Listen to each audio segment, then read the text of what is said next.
Doctor BR Ambedkar Konaseema జిల్లా ముమ్మిడివరం నియోజకవర్గంలో కూటమి ప్రభుత్వం చేపట్టిన సంక్షేమ అభివృద్ధి కార్యక్రమాలను ప్రజలకు వివరిస్తూ నాయకులు ఇంటింటి ప్రచారం నిర్వహించారు. పరిష్కరిస్తున్నాం, భవిష్యత్తులోనూ పరిష్కరిస్తామంటూ ముమ్మిడివరం ఎమ్మెల్యే ప్రభుత్వ విప్ దాట్ల సుబ్బరాజు పేర్కొన్నారు. పోలవరం గ్రామంలో కూటమి పాలనలో చేపట్టిన అభివృద్ధి సంక్షేమ కార్యక్రమాలను వివరిస్తూ ఎమ్మెల్యే దాట్ల సుబ్బరాజు జిల్లా టీడీపీ అధ్యక్షుడు గుత్తుల సాయి, నియోజకవర్గ పార్టీ పరిశీలకురాలు సుంకర పావనితో కలిసి ఇంటింటికి వెళ్లి కరపత్రాలను పంపిణీ చేశారు. ప్రభుత్వం అమలు చేస్తున్న సంక్షేమ పథకాలను ప్రజలకు వివరించారు. అదే సమయంలో గ్రామంలో నెలకొన్న ప్రజా సమస్యలను అడిగి తెలుసుకొని వాటి పరిష్కారానికి హామీ ఇచ్చారు. జై స్వచ్ఛాంధ్ర, జై స్వర్ణాంధ్ర, జై స్వచ్ఛాంధ్ర, జై స్వర్ణాంధ్ర, జై స్వచ్ఛాంధ్ర, జై స్వర్ణాంధ్ర, జై స్వచ్ఛాంధ్ర, జై స్వర్ణాంధ్ర, జై స్వచ్ఛాంధ్ర, జై స్వర్ణాంధ్ర, జై స్వచ్ఛాంధ్ర.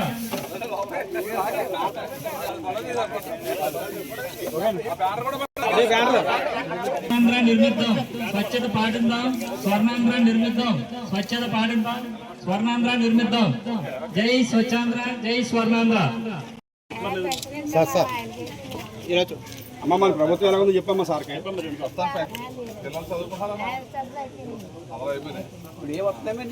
బస్సు ఎక్కుతున్నారమ్మా, ఫ్రీ బస్సు పిల్లలు అమ్మదోటి ఇచ్చాం. పెన్షన్ ఉంటే రోడ్లేదు పెన్షన్ ఇచ్చాం.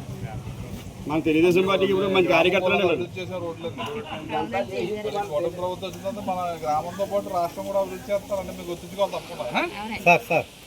స్థానిక సంస్థలు కూడా వస్తున్నాయి ఎన్నికలు. అందరూ కూడా మంచి ప్రభుత్వం మద్దతు ఇవ్వాలి. యాప్ వేస్తున్నాం సార్ ఒకసారి అండి. అర్థం చేసుకోవాలి. 149 booth sir, 5 days 219 sir, 149 sir. చెప్పండి అన్నారు.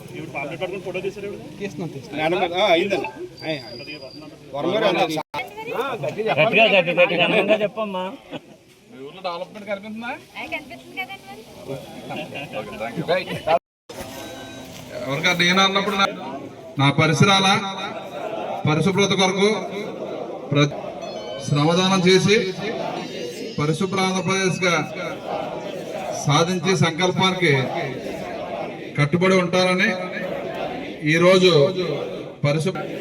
ఈ ముందడుగు ఆంధ్ర రాష్ట్రాన్ని పరిశుభ్రంగా ఉంచడంలో సహాయం చేస్తుందని, తోటి వారికి కూడా స్వచ్ఛత పై అవగాహన కల్పించే దిశగా ప్రయత్నం చేస్తానని, భవిష్యత్ తరాలకు ఆరోగ్యవంతమైన సుభిక్షమైన ఆనందకరమైన ఆంధ్ర రాష్ట్రాన్ని నిర్మించడానికి నాతో మొదలైన ఈ నిర్ణయం ద్వారా నా రాష్ట్రాన్ని స్వర్ణాంధ్ర స్వచ్ఛాంధ్రగా తీర్చిదిద్దేటట్లు నా వంతు కృషి చేస్తానని ప్రమాణం చేస్తున్నా. కార్యక్రమం చేసుకోవడం చాలా సంతోషకరం. ఎందుకంటే మన కూటమి ప్రభుత్వం వచ్చిన తర్వాత గౌరవ ముఖ్యమంత్రి గారు 3వ శనివారం ఈ స్వచ్ఛాంధ్ర స్వర్ణాంధ్ర ద్వారా గ్రామాలన్నీ కూడా ఈ చెత్తరహిత గ్రామాలుగా తయారవ్వాలి.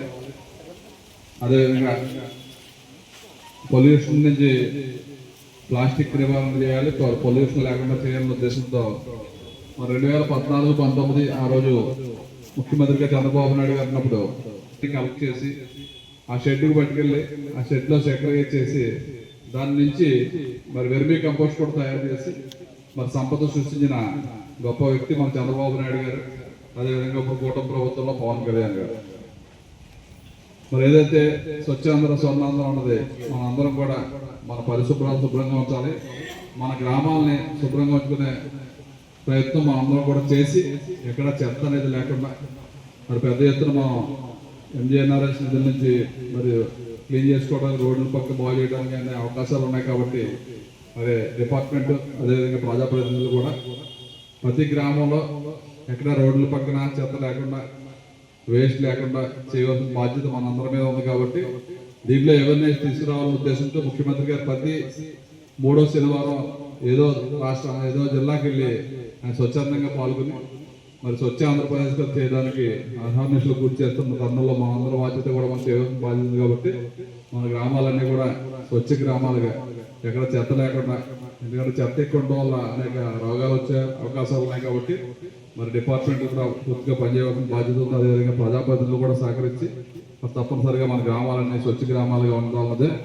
అదే కాకుండా ఈ ప్లాస్టిక్ కోట్ నివారణ చేసి మరి వాతావరణ సమతుల్యం చేయాలి, మరి గ్రీన్ ఆంధ్రప్రదేశ్గా చేయాలన్నదే మన కూటమి ప్రభుత్వ లక్ష్యం. కాబట్టి ప్రతి ఒక్కరూ కూడా ఈ పొల్యూషన్ కంట్రోల్ చేసి ఈ స్వచ్ఛాంధ్ర స్వర్ణాంధ్ర కార్యక్రమాన్ని ముందుకు తీసుకెళ్ళడానికి ఈ రోజు ఇంత చక్కగా ఏర్పాటు చేసిన మన మండల పార్టీ అధ్యక్షుడికి, ఈ కార్యక్రమంలో పాల్పంచుకున్న కూటమి నాయకులందరికీ కూడా పాత్రికేయ సోదరులందరూ కూడా పేరు పేరున హృదయపూర్వక నమస్కారాలు తెలియజేస్తూ ముందుకు తీసుకెళ్తారు.